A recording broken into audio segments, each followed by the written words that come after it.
On behalf of the family of Sandra Cantu, I want to sincerely thank you, those of you in this room, and the thousands of others gathered in the overflow room and outside in the stadium, for making it your purpose to be here today. We are gathered here because Sandra's family has been so touched, so moved, so blessed by the outpouring of love and generosity from this community and beyond. As difficult as this is for them, they wanted this memorial for you and to be here with you. My name is Don Higgins.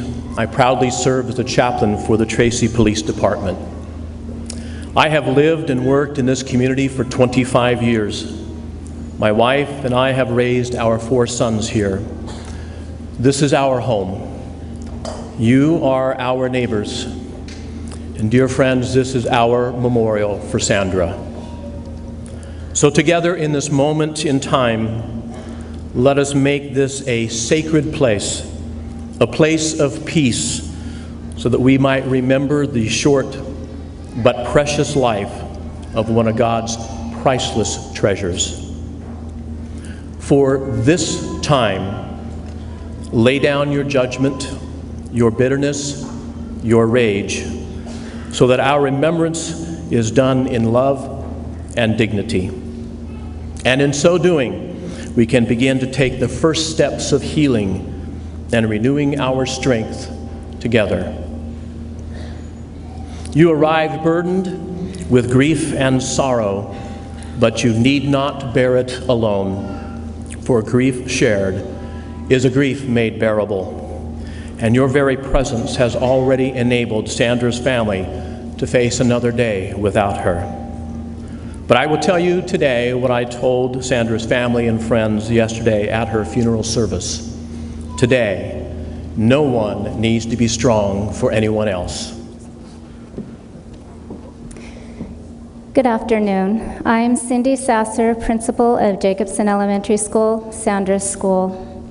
And I am so glad I had the chance to know Sandra. When I think of her, I see her smiling always, and always with a group of friends. She was very outgoing and had friends at every single grade level. When Sandra was in kindergarten, she loved to play in the playhouse and she loved to dress up. Her teacher said that she liked all the girly things and she always wore pink.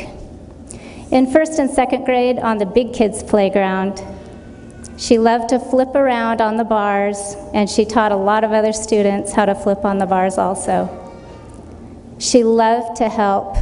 She would often come running up to me and ask if I needed any help with anything, or to let me know of a situation on the playground. Sandra was very caring and nurturing. Sandra and her group of friends particularly looked out for a little kindergartner in one of our special day classes. They would often sit in a circle and play with him. They would take him back to his teachers if he ran off too far.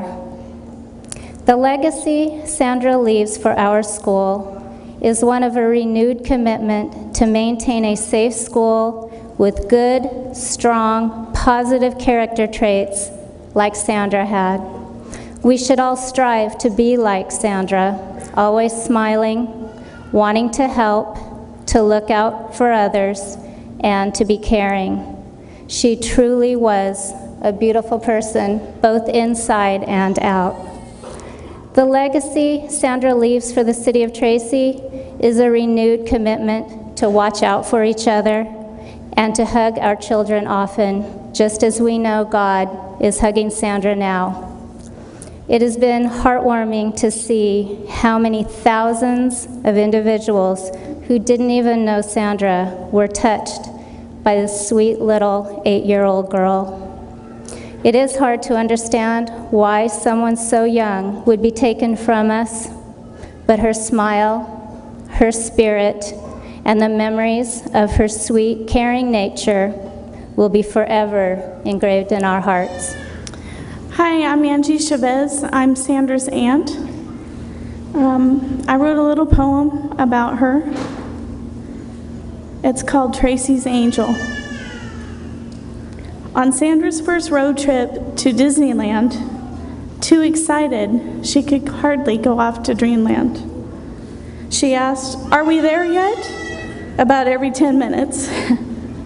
After being told not to ask again, we set the limits. Then every 10 minutes she asked, "Where are we?" As she grew more and more antsy.